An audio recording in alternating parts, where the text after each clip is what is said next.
오늘 말씀의 제목은 첫째 천사의 기별, 다음 주에는 둘째 천사의 기별, 그 다음 주에는 셋째 천사의 기별, 이렇게 말씀을 선포하겠습니다. 자, 먼저 지난 우리 사경회 때 남은 무리의 족보에 대해서 제가 말씀드렸는데 조금 더 드리고 싶습니다. 하나님께서는 아브라함을 부르십니다.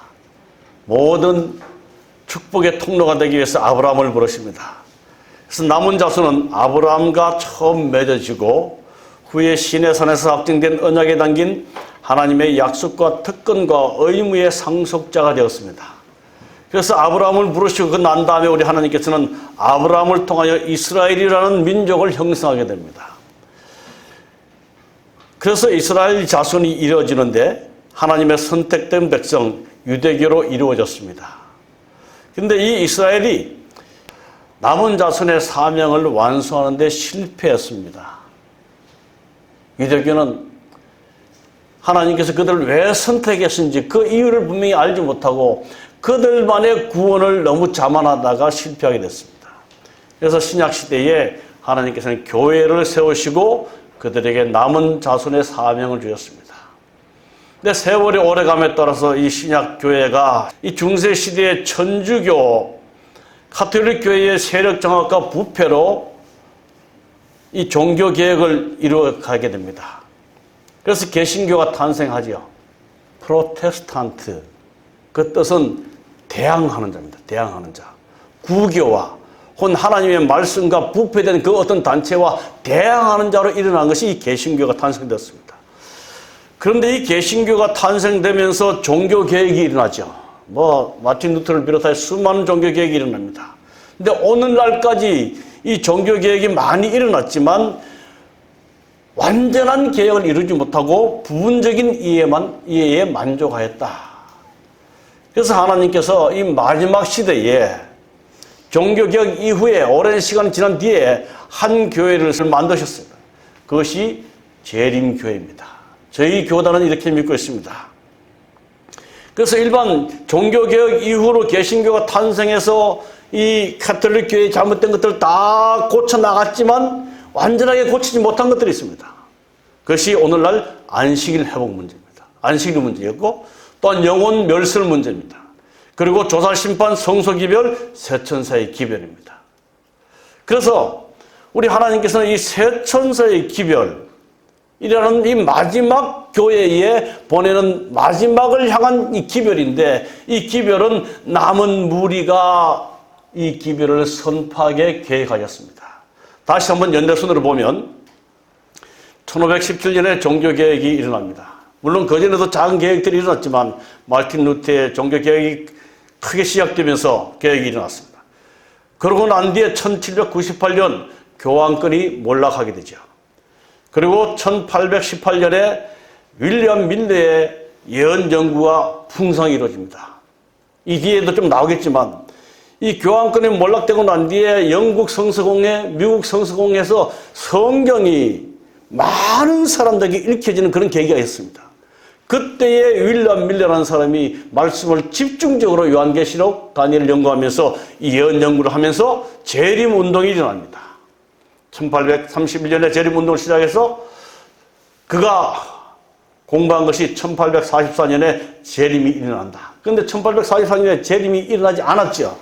그래서 대실망을 하게 됩니다. 근데 여기 재림운동 때에는 많은 교파들이 모여서 공부를 했어요. 이때는 루터교회, 침례교회, 제세라파, 감리교회, 성결교회 할 것 없이 많은 사람들이 모여서 재림운동을 했습니다. 근데 1844년에 예수님이 오시지 않아서 다 실망했습니다.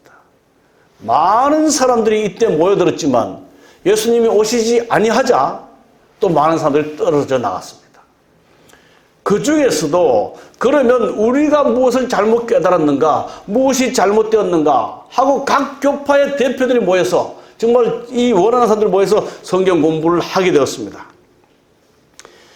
그래서 1864년도에 재림교회라는 교회가 탄생됩니다. 여러분, 우리 재림교회는 어느 한 사람의 개혁으로서 탄생된 것이 아니고 세계 여러 교파의 사람들이 이 재림운동 때에 대실망을 겪고 난 후에 다시 그들이 모여서 생겨진 교회가 바로 제7일 안식일 예수 재림 교회의 탄생입니다. 근데 이 제7일 안식일 예수 재림 교회의 사명, 이 교회에 맡겨진 사명이 있는데 이것이 바로 남은 자손의 사명이다. 그럼 1864년 정식적으로 대총이라는 이름이 붙여진 게 1866년도입니다. 이 남은 자손에게 주어진 사명이 무엇일까? 우리나라도 한데 우리는 역사적 사명을 띠고 이 땅에 태어났다. 우리 박정희 대통령 시대에 국민교육 헌장에 다 외우셨죠. 모든 사람은 다 사명을 띠고 있습니다. 근데 1864년도에 성립된 이 제7일 안식일 예수 재림 교회가 왜 세워졌는가 하는 사명을 좀 짧게 살펴보겠습니다. 첫 번째는 하나님의 율법 회복입니다. 이사야 58장 1절 12절에 보면 내게서 날 자들이 오래 항폐된 것들을 다시 세울 것이며 너를 일컬어 무너진 데를 수부하는 자라 할 것이며 길을 수축하여 거할 곳이 되게 하는 자라 하리라. 이 이사야 58장 이 말씀은 이 뒤에 무슨 말씀이 이어지는지를 보면 우리가 압니다. 그 뒤에 좀 나중에 좀 살펴보겠습니다. 그래서 부조와 선지자 왕에 보면 개혁자로서 세상 앞에 서 있는 하나님의 남은 백성은 하나님의 율법이 모든 지속적인 개혁의 기초인 것과 넷째 계명의 안식일이 창조의 기념일, 곧 하나님의 능력을 끊임없이 상기시키는 제도로 계속 존재해야 한다는 것을 드러내 보여야만 한다. 십계명의 모든 계명을 순종할 필요를 나타내어야 한다. 그래서 우리 남은 자손으로 부름을 받은 저와 여러분에게 있어서 첫 번째 사명은 하나님의 율법이 회복되는 것입니다. 이 회복이란 말은 율법이 타락했거나 변개되었음을 우리에게 먼저 전제 조건을 말해줍니다. 잘못 바뀌어진 이 하나님 율법을 바르게 세우는 일이 우리의 사명이라는 사실입니다. 두 번째 사명은 하나님의 품성이 옵니다. 많은 시간이 흐름에 따라서 하나님의 존재가 잘못 이해되고 있습니다. 마치 우리가 섬기는 하나님이 이 세상 사람들이 섬기는 미신처럼 벌을 주고 뭔가 빌지 않으면 우리에게 힘든 일을 겪게 하는 그런 신으로 오해받아 왔습니다. 여기 보면 이 세상을 덮고 있는 어두움은 하나님께 대한 오해의 어두움이다. 사람들은 하나님의 품성에 대한 지식을 잃어버리고 있다. 하나님의 품성은 잘못 이해되고 그릇 해석되고 있다. 정말 하나님이 우리가 하나님을 믿지 않기 때문에 우리를 다 멸망시키는 그런 신이신가? 우리가 그분의 말씀을 듣지 않으면 우리를 죽이시는 그런 무서운 공포의 하나님이신가? 많은 사람들은 하나님을 섬기는데 하나님께서 우리에게 베푸신 이 구원의 은혜는 다 어디 가버리고 두려워서 섬기는 사람들이 참 많습니다. 그래서 실물기준 415쪽에 세상에 비칠 마지막 자비의 빛, 그 세상에 전파되어야 할 마지막 긍휼의 기별은 하나님의 사랑의 품성에 대한 계시이다. 하나님의 자녀들은 하나님의 영광을 드러내야 하는데 그들은 저희의 생애와 품성을 통하여 저희를 위하여 행하신 하나님의 은혜를 나타내야 한다. 이것이 남은 자손의 두 번째 사명입니다. 하나님의 품성을 옹호해야 돼요. 옹호하는 것은 지켜낸다는 겁니다. 그것은 우리의 생애와 품성을 통하여 우리가 입으로 아무리 하나님을 믿는다고 주장하지만 우리의 삶이 그것을 뒷받침하지 않으면 잘못된다는 사실을 말해주고 있습니다. 자, 세 번째 사명은 재림을 위해서 세상을 준비시켜야 한다. 이제 우리 주님은 다시 오신다고 우리에게 약속하셨고 그 오시는 시간이 곧 다 되어갔음을 우리는 직감합니다. 이 재림을 위해서 세상을 준비시키는 이 일에 가장 외쳐야 될 기별이 세천사의 기별입니다. 계시록 14장 6절로 12절의 세천사의 기별은 우리가 세상에 전해야 할 기별이다. 누가요? 저 감리교가 아니고 저 장로교가 아니고 마지막에 세워진 예수 재림교회, 제7일 안식일 예수 재림교회, 이 교회가 전해야 될 기별이 계시록 14장 6절에서부터 12절의 세천사의 기별이다. 그것은 이 마지막 날들을 위한 생명의 떡이다. 수백만의 사람들이 무지의 죄악 가운데서 멸망해 가고 있다. 그런데 안타깝게도 많은 사람들이 구원을 갈망하는 자들을 위한 생명의 떡이 그들에게 위탁되었다는 사실을 잊고 있다. 여기에 많은 사람은 누구예요? 재림교회 성도들입니다. 그래서 우리는 다음 주, 그 다음 주 3시간을 통해서 이 우리에게 맡겨진 세상을 위해 재림을 준비시켜야 되는 이 외쳐야 될 셋째의 기별을 분명히 깨달으시고 이 기별을 주님 오시는 그날까지 외치고 전파하시는 우리의 삶이 되시기를 간절히 바랍니다. 우리는 하나님께서 이러한 분명한 목적을 가지고 이 기별의 수탁자요 또한 옹호자로서 제7일 안식일 예수 재림교회로 알려진 하나의 운동을 일으키셨다고 믿는다.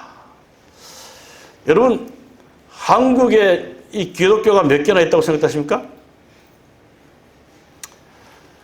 한국에 조사에 의하면 374개의 개신교가 있다고 합니다. 근데 그 가운데 장로교회가 286개예요. 그래서 교단으로 보면 한 80개 정도의 교단이 있습니다. 그런데 80개 되는 교단, 그 교단에서 이 요한계시록 14장 6절에서 12절에 나오는 이 세 천사의 기밀을 선포하고 이것이 우리의 사명이라고 외치는 교회는 우리 재림교회밖에 없습니다. 그래서 우리 재림교회의 사명 진술서에는 세 천사의 기밀을 전할 사명을 가지고 있다라고 기록되어 있습니다. 자, 이제 본론으로 들어갑니다. 세 천사의 기별입니다. 첫 번째 천사, 제가 줄여서 쓴 말입니다. 창조주 하나님께 영광을 돌리라. 이는 심판하실 시간이 가까웠다는 겁니다. 두 번째는 큰 성 바벨론에서 나오라. 왜냐 그러면 그 바벨론이 무너지기 때문이다. 세 번째는 짐승과 그의 우상에게 경배하거나 이마에나 손에 표를 받지 말라. 왜냐 그러면 하나님의 진노의 포도주가 내리기 때문이다. 이렇게 해서 계시록 14장 6절로 12절에 보면 세 천사의 기별이 기록되어 있으면서 그 이어지는 말씀이에요. 이런 말씀이 있습니다. 또 내가 보니 흰 구름이 있고 구름 위에 인자와 같은 이가 앉으셨는데 그 머리에는 금면류관이 있고 그 손에는 예리한 낫을 가졌더라. 구름 위에 앉으신 이가 낫을 휘두르매 땅에 곡식이 거두어지니라. 여러분, 낫은 뭐한테 필요하죠? 추수할 때. 계시록 14장 14절 16절에 보면 그러니까 세 천사의 기별 다음에 이어지는 말씀은 추수할 때가 됐다는 거예요. 쉽게 말하면 세상의 끝이 다 와갔다는 사실입니다. 이런 사실을 볼 때 이 세 천사의 기별은 정말 마지막 이 재림 직전에 외쳐야 될 기별임을 우리에게 잘 가르쳐주고 있습니다. 이제 첫째 천사의 기별을 좀 살펴보겠습니다. 우리가 너무나 잘 아시는 말씀이에요. 우리 같이 읽어볼까요? 시작. 또 내가 보니 다른 천사가 공중에 날아가는데 땅에 거하는 자들 곧 여러 나라와 족속과 방언과 백성에게 전할 영원한 복음을 가졌더라. 7절에 보면 그가 큰 음성으로 이르되, 같이 시작. 그가 큰 음성으로 이르되 하나님을 두려워하며 그에게 영광을 돌리라. 이는 그의 심판의 시간이 이르렀음이니. 그 다음에 한 절 더 있습니다. 한번 시작. 하늘과 땅과 바다와 물들의 근원을 만드신 이를 경배하라 하더라. 천사가 공중을 날면서 온 나라와 족속과 방언에게 전할 영원한 복음을 가졌는데 그 복음의 내용은 하나님을 두려워하며 그에게 영광을 돌리라. 여기에 하나님은 어떤 하나님이신가? 하늘과 땅과 바다와 물들의 근원을 만드신 하나님. 그 하나님을 두려워하며 영광을 돌리라는 겁니다. 근데 여기 보면 이 경배하라는 말씀을 다시 설명하다 보면 위에 올라갑니다. 그 하나님을 두려워하며 영광을 돌리는 것이 경배하는 것이다. 자, 다시 한번 천사가 모든 백성에게 전할 영원한 복음을 가졌는데 그 복음의 내용은 하나님을 두려워하며 그에게 영광을 돌리라. 그 하나님은 창조주 하나님이시다. 왜냐 그러면 심판의 시간이 이르렀기 때문에 그렇다는 이런 기별의 내용입니다. 이 말씀을 우리가 한 절씩 좀 단어별로 좀 해석을 해보겠습니다. 내가 보니 다른 천사가 공중에 날아가는데, 여러분, 영원한 복음을 전할 주체가 천사인가? 여기에 기록된 천사는 앙겔로스라는 원문인데요. 첫 번째는 천사로 표현됩니다. 그러나 두 번째는 기별자 혹은 메신저라고 표현됩니다. 그래서 여기에 보니 내가 다른 천사라, 이 말은 다른 기별을 가진 사람이 공중을 날아간다는 얘기는 온 세상이 알 수 있듯이 복음을 전한다는 사실이에요.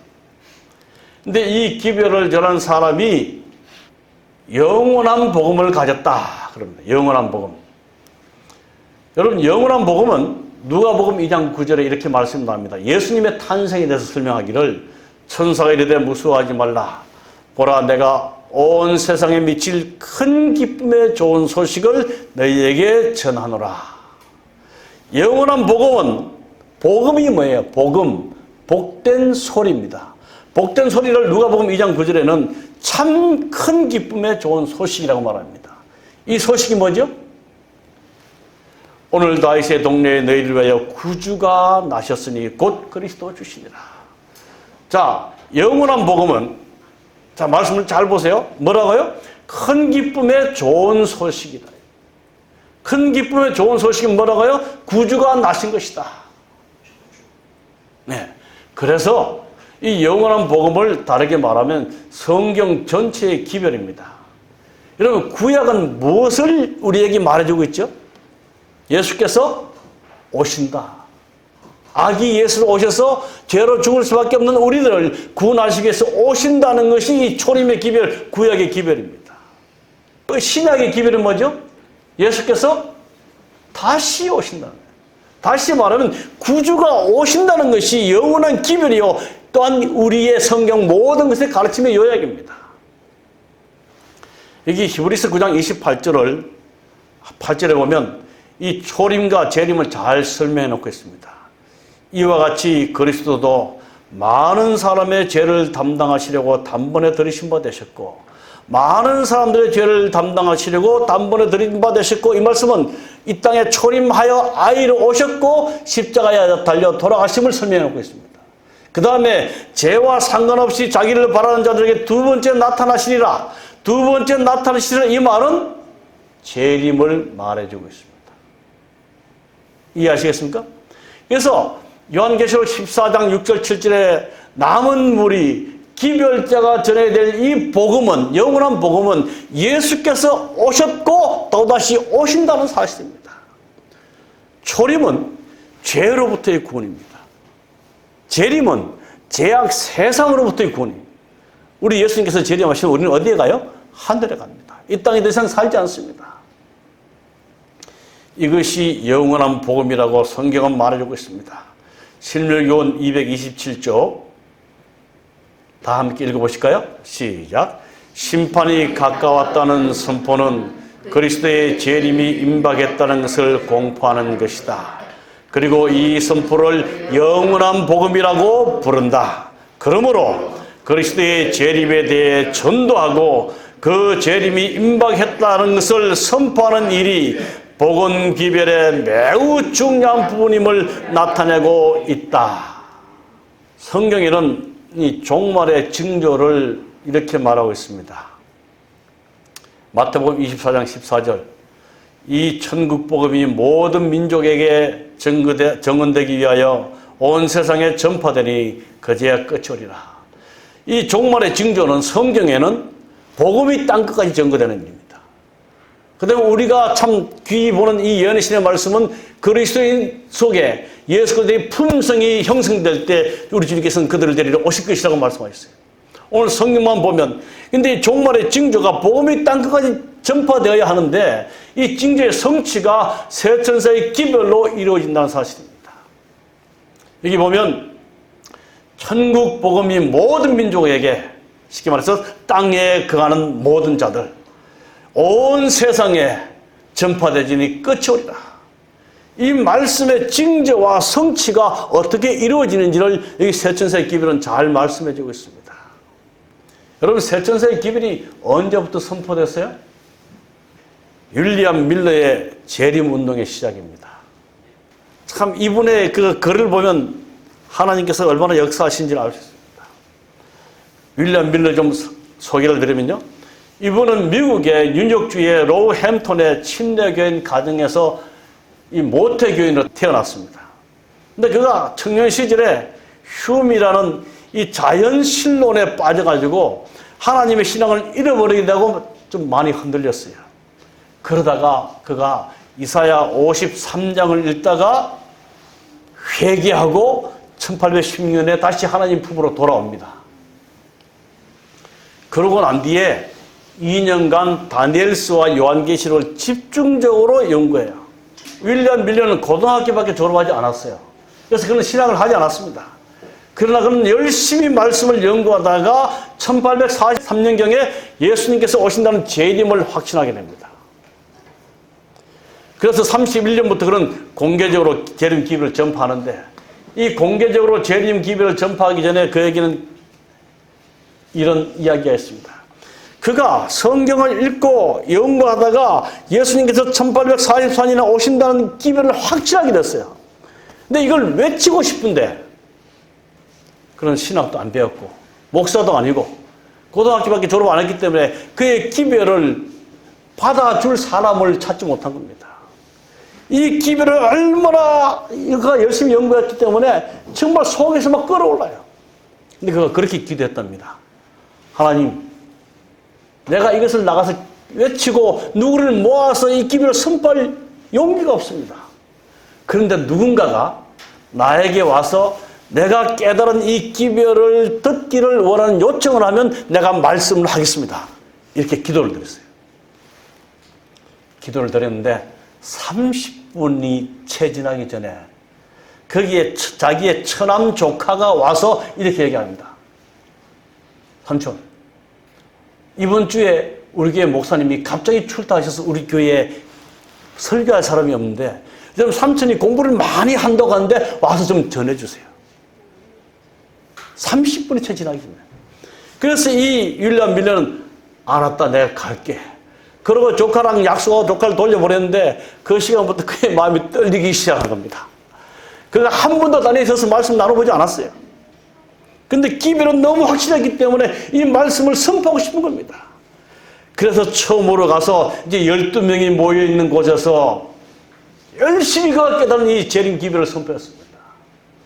근데 그 12명이 모두 감동을 받고 집으로 돌아가서 이 윌리엄 밀러가 처음 가르치는 이 재림 기별을 자기 가정마다 다 전했습니다. 그 시간으로부터 이 윌리엄 밀러의 기별이 온 동네로 퍼져나가기 시작합니다. 그래서 1831년부터 그는 공개적으로 초청을 받아서 복음을 전하기 시작했고 33년에 침례교회에서 이 윌리엄 밀러에게 목사의 자격증을 줍니다. 그러면서 40년부터 전국적으로 재림 운동이 확산되기 시작합니다. 이 1844년까지 무려 4,500회 재림 설교를 강연했습니다. 약 4년 만에 4,500회 나면 얼마나 많이 했겠습니까? 그래서 그는 문자적으로 가시적으로 우리 예수님이 오실 것이라는 이 기별을 외쳤습니다. 그런데 이 윌리엄 밀러가 기별을 외칠 때에 13살 된 소녀가 이 기별을 들었습니다. 그 소녀가 바로 엘렌 G. 화이트입니다. 그의 자서전에 보면 1840년 3월 윌리엄 밀러 씨가 메인주 포틀랜드에 와서 그리스도의 재림에 관한 강연을 하였다.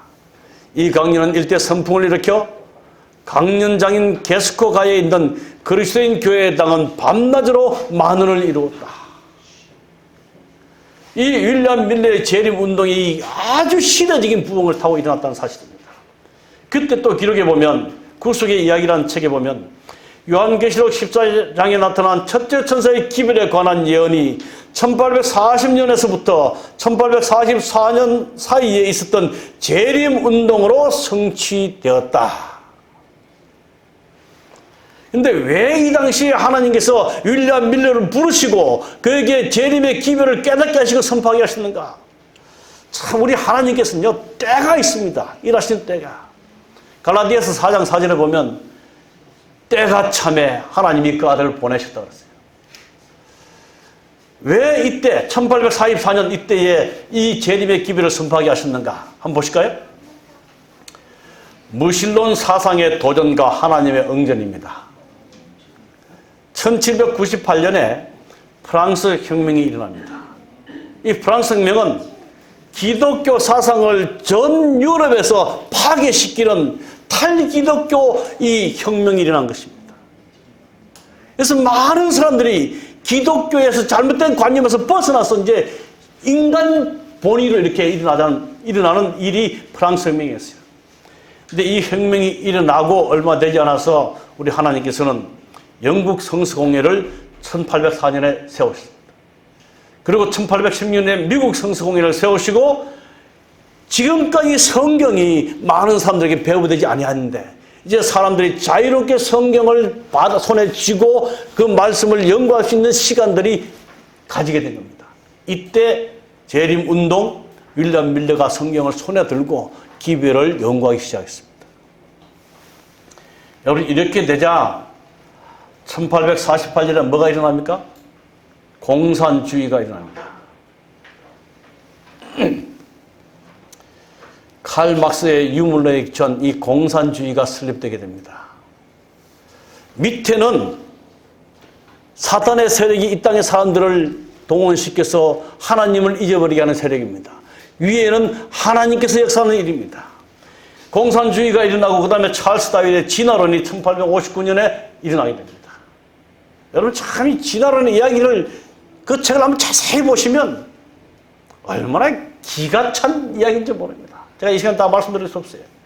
이 진화론과 공산주의가 일어나서 신에 대한 것들을 다 말살시키려고 할 때 우리 하나님께서는 세균설입니다. 누구죠? 예. 파스텔. 이 세균설이 뭐냐 그러면 사람들은 이 진화론은 뭐라 그래요? 어떤 음식을 가만히 담아두면 거기에서 자연스럽게 부피가 일어나고 벌레가 생기잖아요. 그래서 이 진화론을 증명합니다.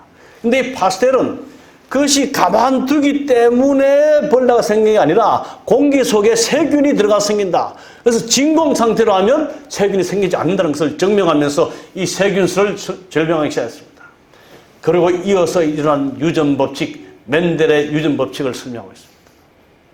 그래서 공산주의와 진화론을 앞서서 세균설과 유전법칙으로 하나님께서는 당신의 신의 존재를 드러내는 것입니다. 그 다음에 고등비평이 일어나죠. 성경을 난도질하면서 신은 죽었다, 신은 없다고 말하면서 이어지는 것이 초인주의, 니체의 초인주의입니다. 니체가 흔히 말하기를 신은 죽었고 인간 스스로가 주인이 되어야 한다고 외치는 이러한 시기 전반부에 우리 하나님께서는 이 재림 기별을 외치게 하시던 사실입니다. 인간이 사단의 등에 업고 일어난 일들과 하나님께서 사람을 통해 역사하시는 하나님의 일들이 이 세계적인 역사를 통해서 어떻게 이 쟁투가 일어나는지를 우리는 볼 수 있습니다. 여러분 이 세상의 역사가 사람의 계획으로 뭐 다 이루어지는 것 같지만 그 뒷면을 보면 선악간의 대쟁투 속에 계속 이어져 갑니다. 그 선악간의 대쟁투 속에 저와 여러분이 포함되어 있다는 사실을 기억하시기 바랍니다. 이 무렵에 우리 하나님께서는 이 새 천사의 기별을 선포하게 합니다. 하나님을 두려워하며 그에게 영광을 돌리라. 세상 사람들이 하나님을 무시하고 하나님의 존재를 거절하는 이때에 계시록 14장 6절 7절에 하나님을 두려워하며 그에게 영광을 돌리라고 외치고 있습니다. 근데 여기서 하나님을 두려워한다는 그 말씀을 현대진리 233쪽에 하나님을 두려워한다는 의미는 율법에 대하여 사랑의 순종과 함께 하나님을 경외한다는 뜻이다. 하나님을 두려워한다는 얘기는 공포의 하나님을 알고 있는 것이 아니라 율법, 하나님께서 우리에게 주신 율법에 대해서 사랑의 순종과 함께 하나님을 많은 것 경외하는 것을 말하고 있다. 그러므로 첫째 천사의 기별은 하나님의 구속을 사랑의 마음으로 순종하면서 그리스도의 구속하신 은혜를 받아들이라는 호소이다. 이게 신명기 10장에 보면 이스라엘아 내 하나님 여호와께서 내게 요구하시는 것이 무엇이냐 라고 물으면서 곧 내 하나님 여호와를 경외하여 그의 모든 도를 행하고 그를 사랑하며 마음을 다하고 뜻을 다하여 내 하나님 여호와를 섬기고, 하나님께서 요구하시는 것이 이거라는 사실을 우리에게 말해주고 있습니다. 내가 오늘 너희의 행복을 위하여 너희에게 명하는 여호와의 명령과 규례를 지킬 것이니라. 자, 하나님께서는 우리를 하여금 하나님을 경외하도록 요구하십니다. 내가 오늘 너희의 행복을 위하여서 모든 것을 명했다는, 여러분 기억하시기 바랍니다. 우리 하나님께서는 우리의 행복을 위해서 우리에게 필요한 모든 것들을 요구하시는 것이 하나님의 명입니다. 그러면서 이는 그의 심판하실 시간이 이르렀음이니, 여기 재림운동, 윌리엄 밀러에 의해서 1840년에 재림운동이 일어납니다. 그러면서 그는 기별을 선포하기를 1844년에 예수께서 재림하신다라고 선포합니다. 계시록 22장 12절, 내가 줄 상이 있어 각 사람에게 그가 행한 대로 갚아주리라. 이러면서 이 윌리엄 밀러는 1844년에 예수께서 이 땅으로 오신다는 이 재림을 심판으로 봤습니다. 그러나 시간이 지난 다음에 그 기별이 잘못되었음을 우리는 깨닫게 됩니다. 1844년에 우리 예수님께서 이 땅으로 오시는 게 아니라 하늘 지성소로 들어가서 이제 구원받을 모든 백성들을 심판하는 그런 조사 심판이 시작된 것을 윌리엄 밀러 시대는 잘 깨닫지 못했습니다. 그래서 다니엘 7장 9절에 보면, 내가 보니 왕자가 놓이고 옛적부터 항상 계신 이가 좌정하였는데 심판을 베푸는데 책들이 펴놓였더라. 심판을 베푸는데 책들이 펴놓였더라. 그 다음에 이어지는 심판이 재림 때 일어나는 집행심판입니다. 각 사람에게 그가 행한 대로 갚아주리라. 재림교회에서 이 조사 심판에 대한 잘못된 오해 때문에 여러 거성들, 하늘의 큰 별 같은 사람들이 떨어져 나갑니다. 제가 잠시 조사 심판을 좀 알려드리겠습니다. 이 조사 심판이라는 것은, 또 내가 보니 죽은 자들이 큰 자나 작은 자나 그 보좌 앞에 섰는데 책들이 펴있고 다른 책이 펴졌으니 곧 생명책이라. 죽은 자들이 자기 행위를 따라 책들에 기록된 대로 심판을 받으니 누구든지 생명책에 기록되지 못한 자는 물못에 던져지리라. 성경에 책들이 여러 권 있습니다. 죄책도 있고 생명책도 있고 있습니다. 근데 여기 보면 책들이 펴있고 또 다른 책이 펴졌으니 곧 생명책이라. 그러면서 죽은 자들이 자기 행위에 따라 기록된, 책들에 기록된 대로 심판을 받는다. 자, 여기에 이 말씀을 잘 이해하셔야 돼요. 자기 행위에 따라 책들에 기록된 대로. 여기 행위란 어떤 행위일까요? 선악간의 행위일까요? 예수 믿는 행위입니다. 예수를 믿느냐 믿지 않느냐 하는 행위예요. 많은 사람들이 이 행위를 보고 좋은 일, 착한 일, 혹은 나쁜 일, 이런 죄의 이 아니래요. 예수님을 믿느냐 믿지 않느냐 이런 행위의 책들입니다. 그 뒤에 나오는 말씀들이 있는데요. 여러분, 이 조사심판 개념을 좀 다시 한번 제가 설명드리면, 죄인이 예수께서 2000년 전에 십자가에 달려 돌아가신 그 십자가의 보혈을 믿음으로 구원은 이루어집니다. 그것이 죄인의 구원받는 데는 모든 것이 다 충족이 됩니다. 그렇습니까? 그래서 일반 교수님께서 그렇게 가르치고 있습니다. 저희 교회에서 그걸 가르치고 있어요. 그럼 그렇게 그렇게 구원을 받게 되고 예수께서 재림하시는 그날에 믿는 자는 다 하늘나라 갈 것인데 이 조사심판이 왜 필요하느냐? 왜 조사심판에 있어서 구원받는 우리를 두렵게 하느냐? 이렇게 질문하는 사람들이 많습니다. 여러분, 우리 죄인의 개인적인 구원은 내가 십자가 밑에서 회개하고 하나님 믿으면 개인적인 구원이 돼요. 근데 여러분, 죄의 시작은 어디에서 시작됐죠? 하늘에서 시작됐습니다. 이 죄의 시작이 하늘에서 시작되었기 때문에 죄의 끝도 하늘에서 공개적으로 사라져야 합니다. 이 조사심판은 온 우주 거민 앞에 하나님께서 의로우시고 이 사람이 죄인이었지만 어떻게 구원받는지를 설명해 주는 것이, 공개하는 것이 이 조사심판의 내용입니다. 이거 잘 이해하셔야 돼요. 그래서 예수님께서 우리 죄인을, 그림도 이렇게 나오죠? 변호하십니다. 이 사람을 구원하는데 사단은 그 사람이 무슨 죄도 지었고 무슨 죄도 지었다 계속 공격하죠. 그때 예수님께서 변호하시면서 하는 말씀이 그 사람이 그렇게 지은 건 맞다. 그러나 그가 나의 보혈을 통하여 용서함을 받았다 라고 말씀하시면서 하나님 아버지께 이 죄인을 구원해달라고 했습니다. 이 모습을, 이 장면이 어디서 와요? 온 우주가 다 보고 있습니다. 그래서 온 우주 앞에 사단조차도 이 사람이 죄인으로 탄생해서 죄인을 많이 지었지만 하나님 예수 그리스도를 믿음으로 구원받을 수밖에 없다는 사실을 공개하는 것이 조사 심판입니다. 이해하시겠습니까? 그래야만 하늘 정부에서 아무런 불만이나 뭐가 달지 못할 것입니다. 그래서 이 조사 심판이 있다는 것이 필요되고, 그리고 여러분, 하나님께서 죄인을 심판하고 구원받고 못 받고 하는 일에 책들이 필요할까요? 온 천지를 지으신 하나님의 전능하신 분들이 이 책들이 왜 필요하겠습니까? 우주 앞에 공개하기 위해서요. 하나님의 능력을 우리는 정말 위대한 능력을 믿어야 할 것입니다.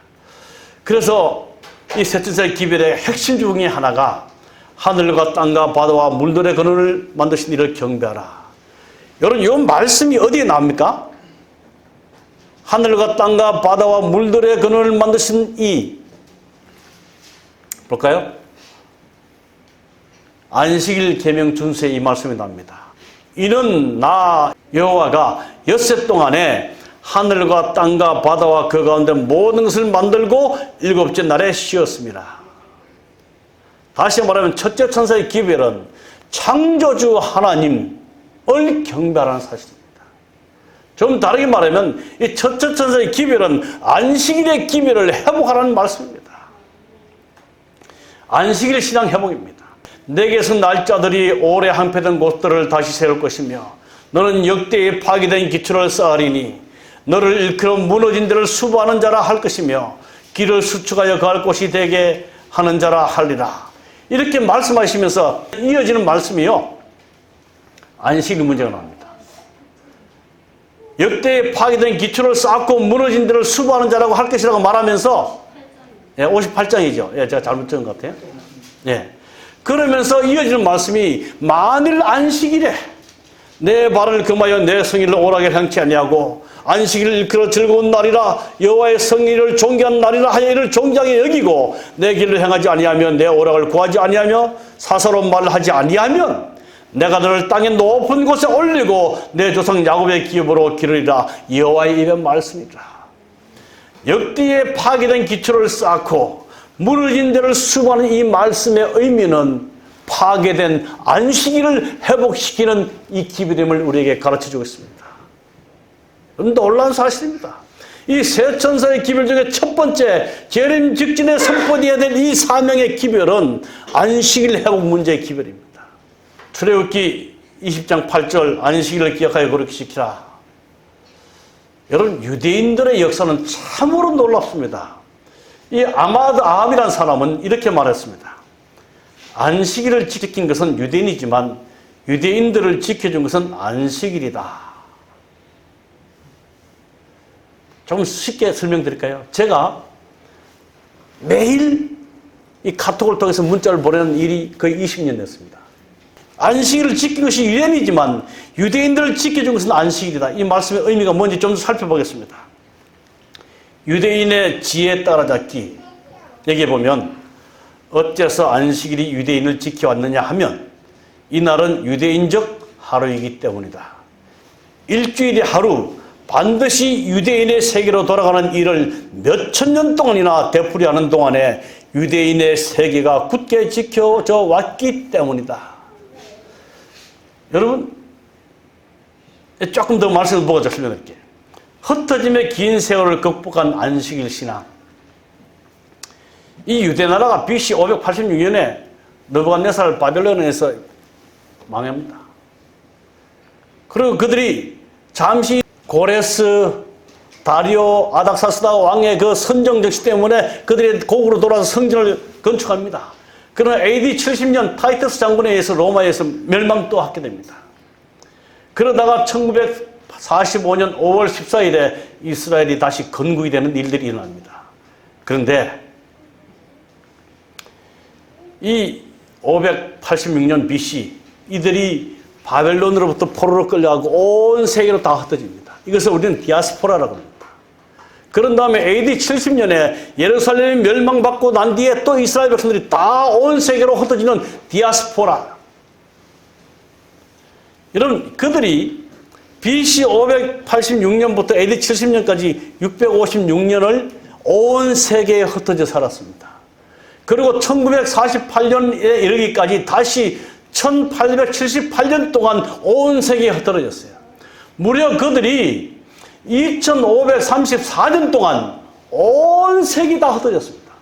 그런데 1948년 이스라엘 나라가 건국될 때 여러분 놀랍게도 유럽에서, 미국에서, 아프리카에서, 인도에서, 세계에서 이스라엘 백성들이 모였는데 2,500만 명의 이스라엘들이 모여서 나라를 건국하게 됐습니다. 2534년 동안 흩어져 있습니다. 근데 그들이 긴 시간 동안 흩어져 있었지만 유대인임을 기억하고 지켜준 것이 뭐예요? 안식일입니다.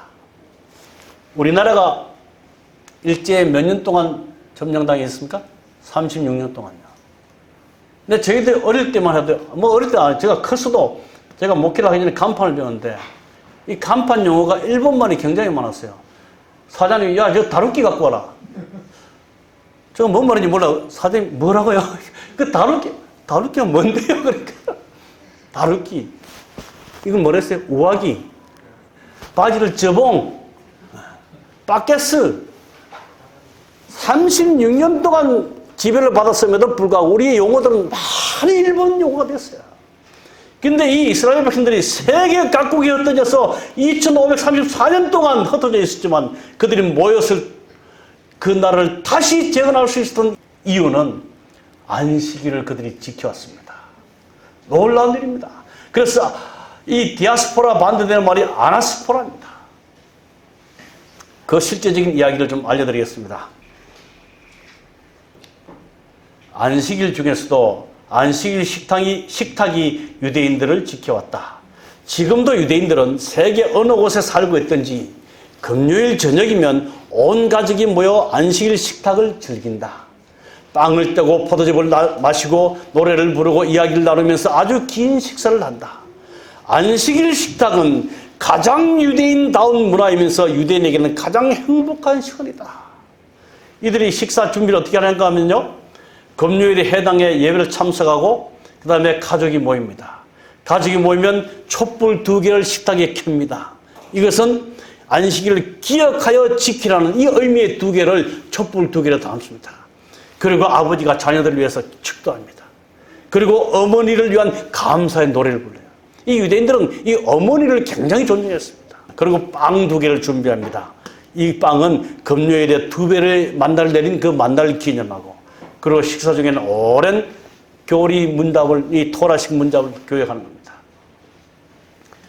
여러분, 유대인들의 특징 하나가요, 그들이 세계 어디에 흩어져 살았든 간에 그들이 사장이든 남의 밑에서 일을 하든 구두를 짓든 무엇을 하든지 간에 금요일 저녁이 되면 온 가족이 모입니다. 지금까지도요. 무엇을 위해서? 안식일을 준수하기 위해서. 이것이 2534년 동안 지속되었기 때문에 유대인 나라가 1948년에 다시 건립될 수 있음을 우리에게 가르쳐주고 있습니다. 얼마나 놀라운 일입니까, 여러분? 저는 이 글을 준비하면서 오늘 우리는 이 하나님의 귀한 날 첫째 천사의 기별, 창조주를 기억하여 하나님께 경배하는 이 기별을 얼만큼 철저하게 준비하고 있는가? 우리가 하늘에 가서 살 백성으로 이 땅에 사는 녀석들을 얼마나 철저하게 하고 있는가? 우리 안식일을 기억하여 거룩히 지켜야 할 것입니다. 먼저 삶으로 이 안식일을 철저히 구별하여 하나님의 뜻에 순종하는 그런 삶을 살면서 우리는 입으로 새 천사의 기별, 하늘과 땅, 바다와 땅과 그 가운데 모든 것을 만드신 하나님을 경배하라 우리는 외쳐야 할 것입니다. 이제 말씀을 마치면서 지구의 기초가 놓일 그때에 안식일의 기초도 놓였다. 만일 참 안식일이 잘 준수되었다면 불신자나 무신론자는 없었을 것을 나는 보았다. 안식일의 준수는 이 세상을 우상 숭배에 빠지지 않도록 보호하였을 것이다. 넷째 계명은 짓밟혔다. 그러므로 우리는 율법에 쓰는 것을 수리하고 안식일의 신성성을 회복시키도록 부르심을 받았다. 마지막 안식일 회복 운동입니다. 사랑하는 성도 여러분, 우리는 이 땅에 그 어느 것도 하나님이 될 수 없는 창조주 하나님을 경배하면서 그 하나님을 경배하는 이날을 기억하여 지킴으로 우리 하나님께 영광 돌리시는 저와 여러분이 되시기를 간절히 바라면서 오늘 말씀을 마치겠습니다.